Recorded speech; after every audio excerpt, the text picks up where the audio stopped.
If I had stayed for one more minute, I would have spent the rest of my life trapped in a future I never chose. The rain hammered against my face so hard it felt like the sky was trying to push me back toward the church. My wedding dress, worth more money than I had ever spent on anything in my life, clung to my skin like a heavy reminder of every decision that had brought me here. I ran anyway. My heels were gone. I had kicked them off somewhere 3 blocks back. The cold Manhattan pavement bit into my feet with every step, but I barely noticed. Fear was a powerful anesthetic. My name is Zaria Bennett, and 27 years old was far too young to feel like my life was already over. Less than 30 minutes earlier, I had been standing beneath crystal chandeliers while hundreds of guests smiled and applauded. They thought they were watching a love story. They had no idea they were watching a business transaction disguised as a wedding. The wind whipped through the narrow street, sending my veil flying behind me like a surrender flag. I grabbed the soaked fabric and yanked it free, letting it disappear into the storm. Good riddance.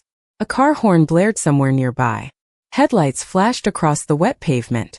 I ducked into a narrow alley and pressed myself against the cold brick wall, trying to catch my breath. My heartbeat thundered in my ears. For a few seconds, all I could hear was the rain and the desperate rhythm inside my chest. Then voices echoed from the far end of the alley. Not angry, not threatening, just searching, looking for me. My stomach dropped. I couldn't let them find me. Not tonight. Not after everything. I pushed away from the wall and kept moving, weaving through unfamiliar streets while the storm grew heavier. The city around me blurred into streaks of white lights and dark shadows. My lungs burned. My legs trembled. But stopping wasn't an option. Then I saw it. A massive iron gate standing at the top of a hill overlooking the city. Beyond it sat a sprawling estate surrounded by towering trees and stone walls. Even in the rain, the place felt different. Silent. Untouchable. Like the rest of New York had agreed to leave it alone. The gate was partially open.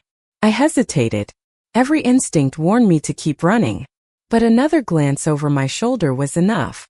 The voices were getting closer. I slipped through the opening and hurried up the winding driveway. The mansion rose from the darkness like something out of another world.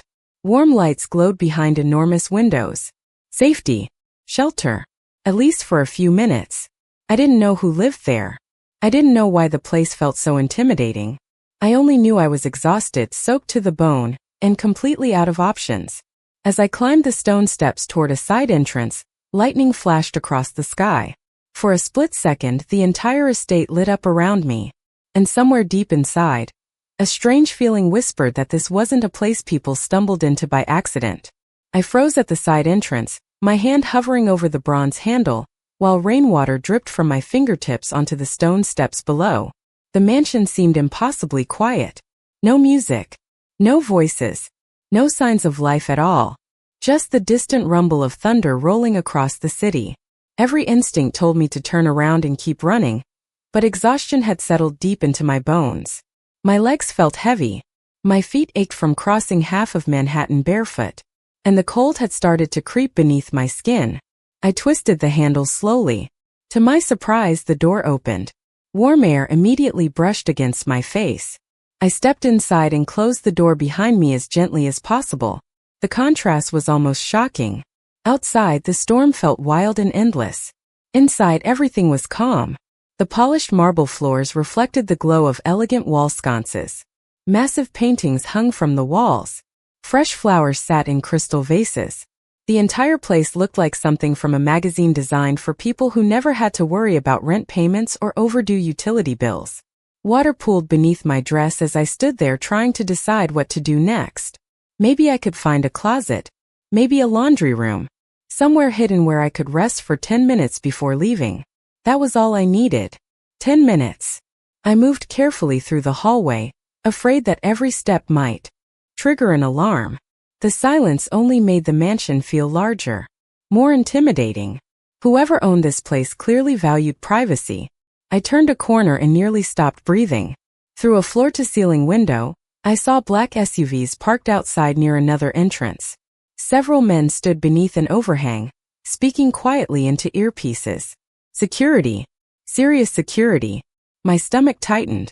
This was not the home of some retired businessman. Something about the entire estate suddenly felt different.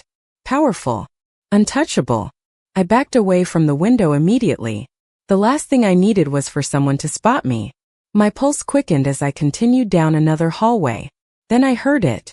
A distant voice. Male. Calm. Confident. Not close enough to understand the words, but close enough to remind me that I was definitely not alone. Panic fluttered inside my chest. I needed a better hiding place. Fast. I hurried toward a staircase and climbed to the second floor. The hallway above seemed even quieter. Large doors lined both sides. Most were closed. One stood slightly open. I slipped inside without thinking. The room beyond was enormous. A bedroom larger than my entire apartment. Dark wood furniture. Soft lighting. Floor-to-ceiling windows overlooking the rain-soaked city skyline. Whoever lived here had everything. I should have left immediately. Instead, another sound echoed from somewhere below. Voices. More than one. Coming closer. My breath caught. Without stopping to think, I crossed the room and spotted another door. A bathroom. I rushed inside and quietly shut it behind me. The room was almost as large as the bedroom itself. Marble counters. A soaking tub. A glass-enclosed shower near the far wall. My heart hammered against my ribs. Then I heard footsteps somewhere beyond the bedroom. Slow. Steady. Approaching. And in that moment I realized with growing horror that this was probably not just any bedroom. It belonged to the owner of the mansion. My breath stopped completely. Every sound inside the mansion suddenly felt amplified. The ticking of a distant clock. The soft hum of air vents. The steady rhythm of rain tapping against the enormous windows beyond the bedroom walls. Then another footstep. Closer this time. I looked around the bathroom desperately. There was nowhere to go. No second door. No hidden exit. Just polished marble, soft lighting, and the growing certainty that I had made a terrible mistake. The glass shower enclosure stood in the corner. It was not a good hiding place. It was probably the worst hiding place imaginable. But panic does not create smart decisions. Creates fast ones. I slipped inside and crouched behind the tiled half wall, pulling my soaked wedding dress close to my body while trying to make myself invisible.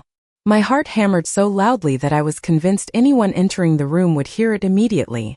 The bedroom door opened. I heard it clearly. Then silence. A strange silence. Not the kind created by an empty room.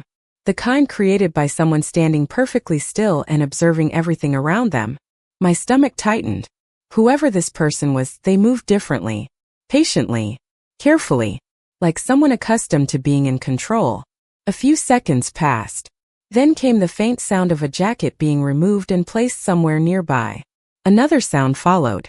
A phone vibrating briefly. A calm male voice answered. Even through the bathroom door. His voice carried an authority that made me freeze. He spoke quietly. Controlled. Every word measured. I could not make out the entire conversation, only fragments. Tomorrow. Security. Shipment. Meeting. The words meant nothing to me, but the tone did. This was not a man who asked for things. This was a man who expected them to happen. The conversation ended. Silence returned. Then the bathroom door opened. My entire body went rigid. Footsteps crossed the marble floor. Slow. Unhurried. Getting closer. I squeezed my eyes shut for a second. Maybe if I stayed completely still, he would not notice me. Maybe he would leave. Maybe this nightmare would somehow solve itself. Deep down I knew better. Another few steps. Then nothing. Absolute silence. The kind that presses against your ears. I opened my eyes. Through the glass I could see the outline of a tall figure standing several feet away. He was looking directly at the shower. Directly at me. My pulse stumbled. He had already seen me. Of course he had. I slowly stood up from behind the tiled wall. Water dripped from my dress onto the floor. For a moment neither of us spoke. The man before me looked to be in his mid-30s. Tall. Impeccably dressed even at this hour. Dark hair. Sharp features. Calm eyes that seemed to miss absolutely nothing. There was no surprise in his expression. No panic. No confusion. Only quiet observation. As if finding a terrified bride hiding in his shower was simply another problem to be evaluated. I swallowed hard. Embarrassment flooded through me. Fear followed immediately behind it. I opened my mouth, searching desperately for an explanation that did not sound insane. Nothing came out. His gaze moved briefly from my face to the soaked wedding dress and then back again. Finally, after what felt like an eternity, he spoke. His voice was low, calm, dangerous only because it was so completely controlled. "I think," he said, "you should tell me why there is a runaway bride hiding in my house." For a second I just stared at him. My brain seemed incapable of processing the fact that this conversation was actually happening. 1 hour ago I had been standing at an altar pretending to smile. Now I was standing inside a stranger's shower trying to explain why I had broken into what was obviously the most intimidating house I had ever seen. "I can explain," I whispered. The words sounded weak even to me. One dark eyebrow lifted slightly. Not judgmental. Not amused. Just waiting. Somehow that made me even more nervous. I stepped out of the shower enclosure carefully, aware of the water dripping from my dress onto the marble floor. "I was not trying to steal anything," I said quickly, "or spy on anyone, or whatever people usually do when they break into mansions." His expression remained unchanged. "That is reassuring." I swallowed. I just needed somewhere to hide. The room grew quiet again. Outside, lightning flashed beyond the massive windows. The distant thunder arrived a few seconds later. He studied me for a long moment. The strange thing was that his attention did not feel threatening. Intense, yes. Uncomfortable, definitely. But not threatening. It felt more like being examined by someone who wanted facts before making a decision. "Who are you hiding from?" he asked. The question hit harder than I expected. I looked away immediately. My reflection stared back from the bathroom mirror. Wet hair. Smudged makeup. A wedding dress that now looked like it had survived a hurricane. I barely recognized myself. "That is complicated. Most important things are." His answer came so calmly that I almost laughed despite everything. Almost. The silence stretched between us. Finally I took a slow breath. "My name is Zaria Bennett." He nodded once. "Adrian Sato." The name meant nothing to me at first. Then something clicked. Not a memory. A headline. A business magazine cover I had seen months ago while waiting in line at a grocery store. Sato Global Logistics. One of the fastest growing companies in the country. My eyes widened slightly. He noticed. Of course he noticed. The man seemed to notice everything. "You know the name." "Maybe." His mouth almost moved toward a smile before stopping. "Maybe." I felt heat rise to my cheeks. I do not exactly spend my free time researching billionaires. To my surprise, a brief laugh escaped him. Quiet. Genuine. It transformed his face for a split second, making him seem younger and far less intimidating. Then it disappeared. The moment was gone so quickly I almost wondered if I had imagined it. A vibration interrupted the silence. His phone. He glanced at the screen. The change was immediate. Not dramatic. Just subtle tension settling across his features. He looked back at me. "How many people know you left?" My stomach dropped. "Too many." Another notification appeared on his screen. Then another. Adrian's eyes narrowed slightly as he read something. The atmosphere in the room shifted. Not because he looked angry, because he suddenly looked focused. Very focused. Slowly, he lowered the phone and met my gaze. "Miss Bennett," he said calmly, "I think the people looking for you may have just arrived at my front gate." The blood seemed to drain from my face. For a moment I could only stare at him. The people at the gate. The words echoed inside my head louder than the storm outside. They had found me. Already. I wrapped my arms around myself and tried to steady my breathing. "How?" I whispered. "I left less than an hour ago." Adrian glanced at his phone once more before placing it face down on the marble counter. The gesture was calm, almost casual, but something told me he was processing information much faster than I could. "People with resources tend to find things quickly," he said, "especially when they are motivated." My stomach twisted. The wedding. The guests. The endless network of connections surrounding the family I had almost married into. Of course they would be looking for me. What I had done was not merely embarrassing. It threatened plans that had taken months to arrange. I looked toward the bathroom door as if I might somehow run again. Adrian noticed. Relax. The single word was not a command. It sounded more like an observation. Nobody enters this house without permission. I let out a nervous laugh. I literally entered your house without permission. To my surprise, the corner of his mouth lifted slightly. You are proving to be an unusual exception. Before I could respond, his phone vibrated again. This time he answered immediately. Report. His voice became sharper, more focused. He listened for several seconds. No. They stay outside the gate. Be respectful. Do not escalate anything. I will handle it. A pause followed. Then he ended the call. The silence that followed felt strangely reassuring. The panic that had been consuming me since leaving the church began to loosen its grip. Not disappear. Just loosen. Adrian walked toward a cabinet near the bathroom wall and removed a folded towel. He handed it to me. You are freezing. I looked down.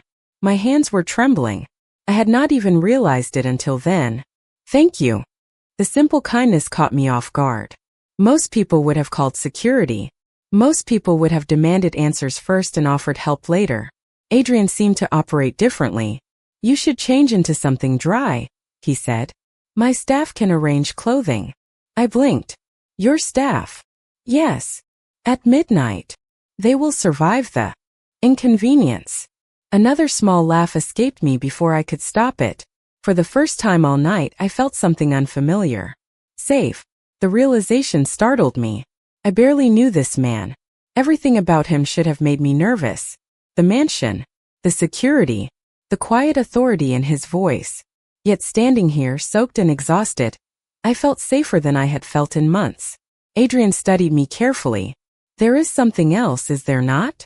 I looked away. He was right. There was always something else. The wedding was only part of the story. The pressure, the expectations, the feeling that my life belonged to everyone except me. I opened my mouth to answer. Then a flash of lightning illuminated the room. At the same moment, another notification appeared on Adrian's phone. He read the message. For the first time since I met him, his expression hardened. Interesting, he said quietly. My pulse quickened again. What happened? His eyes lifted to meet mine. The people outside are no longer asking for a runaway bride. He paused. Now they are offering a reward to anyone who helps bring you back. The words on his phone seemed to hang in the air longer than they should have. A reward. My throat went dry as I tried to understand what that actually meant in real life. It was one thing to be searched for. It was another thing entirely to be turned into something someone could be exchanged for. I took a step back without realizing it. The bathroom counter pressed into my lower back, and I gripped it for support. That cannot be legal, I said softly, even though I already knew legality was not what mattered in situations like this. Adrian did not respond immediately. Instead, he set his phone down again with careful control, as if the device itself carried weight beyond its physical form. Legality is not always the framework certain people operate within, he said calmly. His tone did not rise or fall. It simply existed, steady and grounded, like he had seen situations like this before. I swallowed hard. I do not understand what I did that could cause this. He studied me for a moment longer, then turned slightly toward the window. Rain continued to fall. Outside, washing the glass in uneven streams of light and shadow. The city below looked distant, almost unreal from up here. You did not do anything wrong, he said finally. You simply stepped out of a system that expected you to remain inside it. His words made no immediate sense, but something in the way he said them made me believe they carried meaning I had not yet learned how to decode. Another vibration broke the silence. This time it was not his phone. It was a notification on a secondary device resting on a nearby table. Adrian glanced at it briefly, then returned his attention to me. There are 3 vehicles at the lower gate now, he said. They are not entering. That is good. My heart beat faster again. Good. It means they are waiting for permission rather than attempting force. I stared at him. You are talking about this like it is normal. For the first time since I had met him, something resembling seriousness deepened his expression. It is not normal, he said. But it is manageable. The confidence in his voice was not arrogance. It was certainty based on experience. I felt the reality of my situation settle more heavily around me. I had gone from a wedding I did not want, to a chase through the city, to hiding in a mansion belonging to a man who spoke about armed security like it was weather. None of this felt real, and yet every second confirmed that it was. Adrian walked a few steps closer, then stopped at a respectful distance. "You are safe here for now," he said. "But I need you to understand something." I nodded slightly, unsure if I could trust my voice. "They will not stop quickly," he continued. "Not because of you, but because of what your absence represents to them." A cold realization formed in my chest. I had not just run away from a wedding. I had disrupted something much larger than I had been allowed to see. "So what happens now?" I asked quietly. He looked at me directly. For the first time, his expression softened just slightly, not in weakness but in consideration. "Now," he said, "you decide whether you continue running, or you allow yourself a moment to understand why they are so determined to bring you back." His words did not feel like pressure. They felt like a door being offered rather than forced open. Outside, thunder rolled across the city again, deeper this time, as if the night itself was reacting to choices I had not yet made. For a long moment I could not speak. The idea that people outside were not just searching for me, but negotiating my return like a transaction, made my chest feel tight in a way I had never experienced before. I looked at Adrian, searching his face for any sign that this was an exaggeration, some misunderstanding that could be corrected with a single phone call. But his expression remained steady, focused, as if he were already several steps ahead of everything unfolding outside the gates. Another notification appeared on his device. He glanced at it once, then exhaled slowly. "They are escalating," he said quietly. My voice came out smaller than I intended. "What does that mean?" He did not answer immediately. Instead, he walked toward the window again, looking down at the estate grounds where the rain continued to fall in heavy sheets. Somewhere beyond the trees and iron gates, the world I had run from was waiting, patient and persistent. "It means," he said finally, "they are no longer trying to convince you to return. They are trying to control the conditions of your return." I felt a chill spread through my body that had nothing to do with the cold air in the room. "I am not going back," I said before I could think better of it. The words surprised even me with their certainty. Adrian turned his head slightly, studying me again with that calm attention that made me feel like I was being understood in ways I had not yet learned to understand myself. "Most people say that in the beginning," he replied. I shook my head. "I am not most people." A faint pause followed, and then something shifted in his expression. Not approval exactly, but recognition. As if I had said something that aligned with a pattern he had already observed. Before either of us could speak again, a soft chime came from the security system near the hallway. Adrian did not move immediately. He simply listened. Then he spoke into a small communication device. "Report." A brief exchange followed, too quiet for me to fully understand, but I caught fragments. "Gate perimeter. Conversation attempts. No unauthorized entry." Adrian ended the transmission and turned back to me. "They are still outside," he said. "But they are waiting." My hands were still shaking slightly, so I folded them together to hide it. "Waiting for what?" He walked a few steps closer again, slower this time, as if measuring how his words might land. "For permission that will not come," he said. The simplicity of his answer made my stomach tighten. I looked away toward the floor, trying to steady myself. Everything I thought I understood about the world before tonight felt distant now, fragile and unreliable. "Why are you helping me?" I asked suddenly, the question slipping out before I could stop it. The room grew quiet again. Even the sound of the rain seemed to soften for a moment. Adrian did not answer right away. When he finally did, his voice was lower than before. "Because I understand what it means when people decide your life belongs to them without asking you." The words landed heavily between us. I looked back at him, searching for something hidden beneath the surface, but his expression remained controlled, almost distant, as if he had said something he had told himself many times before. A sudden message appeared on his device again, but this time he did not look at it immediately. Instead, he held my gaze. "There is another option," he said carefully. "You stay here tonight, and in the morning we decide what comes next on your terms. not theirs. My breath caught slightly. The idea of staying anywhere, of pausing long enough to think, felt almost unreal after everything that had happened. And if I do not stay? I asked. He glanced briefly toward the window, where distant headlights now flickered faintly through the rain beyond the gates. Then he looked back at me. Then you walk back into a situation that is already trying to define you, he said quietly. The silence that followed felt heavier than before, not because of danger but because of choice. For the first time since I ran, I was not being chased or hidden or moved. I was being asked. The silence after his words felt heavier than anything I had experienced that night. Stay here or leave. It sounded simple when spoken out loud, but inside my mind it fractured into 1,000 smaller questions that I could not answer at once. I stood in the middle of the bedroom, still soaked, still shaking, still wearing a wedding dress that now felt like it belonged to someone else's life. Outside the window, the rain continued to fall in steady waves, as if the world itself had no interest in stopping for my decision. Adrian did not move. He was waiting, but not impatiently.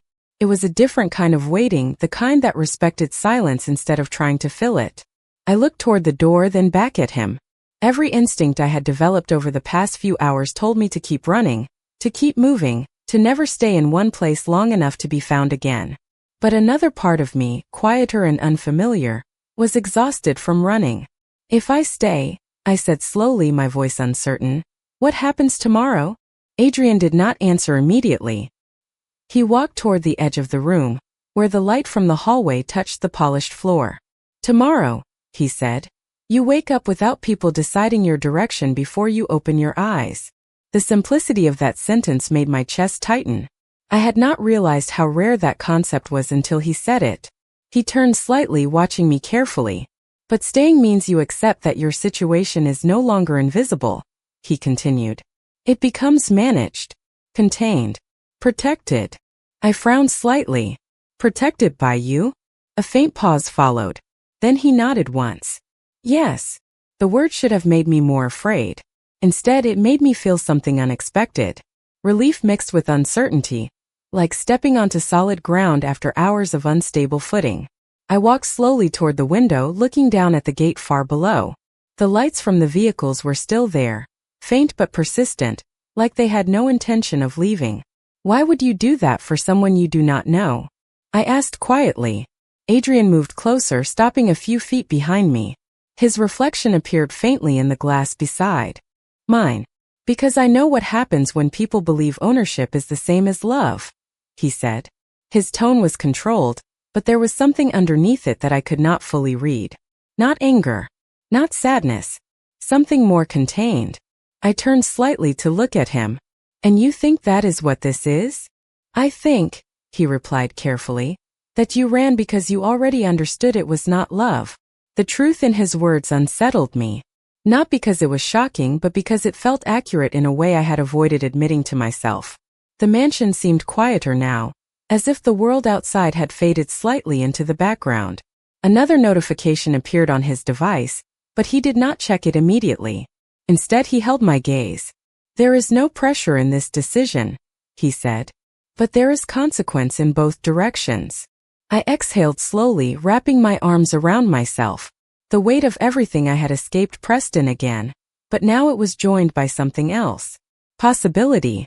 Fear and possibility existing at the same time. If I stay, I said again, more firmly this time, I want to understand everything.